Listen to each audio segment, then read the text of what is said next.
এবার হযরত শাহজালাল আন্তর্জাতিক বিমানবন্দরে এপিবিএনের ডিউটি অফিসারের মোবাইল নম্বরে বোমা হামলার হুমকি সংবলিত বার্তা দেওয়া হয়েছে মালয়েশিয়ার একটি নম্বর থেকে। গতকাল রাত 11টায় এই হুমকি বার্তার পরপরই তাৎক্ষণিকভাবে বিমানবন্দরের নিরাপত্তা জোরদার করেছে কর্তৃপক্ষ।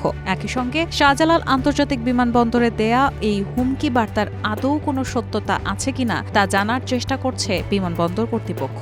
বিষয়টি নিশ্চিত করে বিমানবন্দরের নির্বাহী পরিচালক গ্রুপ ক্যাপ্টেন মোহাম্মদ কামরুল ইসলাম জানান, রাতে একটি থ্রেট পেলেও বিমানবন্দরের কার্যক্রম স্বাভাবিক রয়েছে। একটি অপরিচিত হোয়াটসঅ্যাপ নম্বর থেকে আমরা আবারও আরেকটি সম্ভাব্য হুমকির বার্তা পেয়েছি। এরপর থেকেই নির্ধারিত প্রোটোকল অনুযায়ী বিমানবন্দরে দায়িত্বরত সব বাহিনীর সমন্বয়ে নিরাপত্তা জোরদার করা হয়েছে। আতঙ্কিত হওয়ার মতো কিছু নেই।